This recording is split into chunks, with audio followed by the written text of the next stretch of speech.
यह चातुर्मास यज्ञ करने वालों को अक्षय पुण्य प्राप्त होता है। आदि अर्थवाद रूप वेद वाक्यों से मोहित एवं विवेक भट्ट होकर विषय सुख की इच्छा से कपट धर्म में गृहस्थाश्रम में आसक्त रहकर कर्म कांड में ही लगा रहता है। इसकी बुद्धि देहादि में आत्म भाव का चिंतन करने वाली है। इसके द्वारा इसने आत्म स्वरूप को भुला दिया है। यह साक्षात पशु के ही समान है। अतः अत्यंत स्त्री लंपट हो और शीघ्र ही इसका मुंह बकरे का हो जाए। यह मूर्ख कर्ममयी अविद्या को ही विद्या समझकर इसलिए यह समझता है, इसलिए यह और भी लोग भगवान शंकर का अपमान करने वाले इस दुष्ट के पीछे पीछे चलने वाले हैं। वे सभी जन्म मरण रूप संसार चक्र में पड़े रहें। वेदवाणी रूप लता फल श्रुति रूप पुष्पों से सुशोभित है। उसके कर्म फल रूप मनमोहक गंध से इनके चित्त क्षुब्ध हो रहे हैं। इससे ये शंकर द्रोही कर्मों के जाल में ही फंसे रहे। ये ब्राह्मण लोग भक्ष्य के विचार को छोड़कर केवल पेट पालने के लिए ही विद्या तप और व्रत आदि का आश्रय ले तथा धन शरीर और इंद्रियों के सुख को ही सुख मानकर उन्हीं के गुलाम बनकर दुनिया में भीख मांगते भटका करे। नंदीश्वर के मुख से इस प्रकार ब्राह्मण कुल के लिए शाप सुनकर उसके बदले में भृगु जी ने यह दुस्तर शाप रूप ब्रह्मदंड दिया। जो लोग शिव भक्त हैं तथा जो उन भक्तों के अनुयायी हैं वे सत शास्त्रों के विरुद्ध आचरण करने वाले और पाखंडी हों। वे दो लोग शौचाचार विहीन मंद बुद्धि तथा जटा राख और हड्डियों को धारण करने वाले हैं। वे ही शैव संप्रदाय में दीक्षित हों, जिससे सूरा और आशा भी देवताओं के साधन समान आदरणीय है।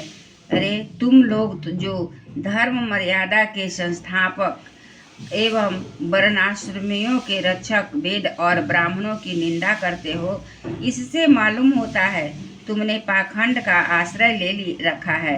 यह वेद मार्ग ही लोगों के लिए कल्याणकारी और सनातन मार्ग के है। पुरुष इसी पर चलते आए हैं और इसके मूल साक्षात श्री भगवान विष्णु हैं। तुम लोग सत्पुरुषों के परम पवित्र और सनातन मार्ग स्वरूप वेद की निंदा करते हो, इसलिए उस पाखंड मार्ग में जाओ जिसमें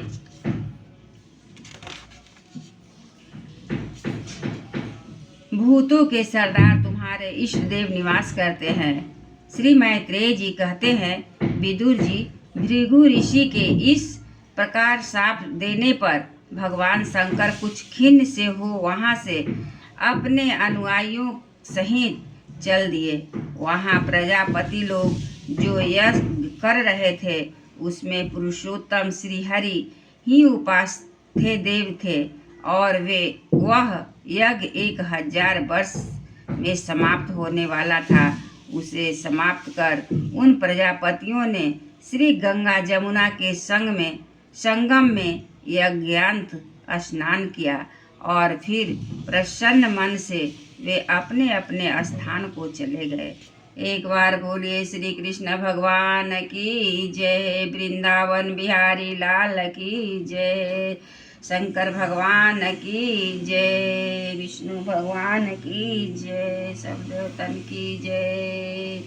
श्रीमन्नारायण नारायण नारायण, भजमन नारायण नारायण हरि हरि, भजमन नारायण नारायण हरि हरि, श्रीमन्नारायण नारायण हरि हरि, श्रीमन्नारायण नारायण हरि हरि, श्रीमन्नारायण नारायण हरि हरि, श्रीमन्नारायण नारायण हरि हरि श्रीमन्नारायण नारायण हरि हरि श्रीमन्नारायण नारायण हरि हरि श्रीमन्नारायण नारायण हरि हरि भज मन नारायण नारायण हरि।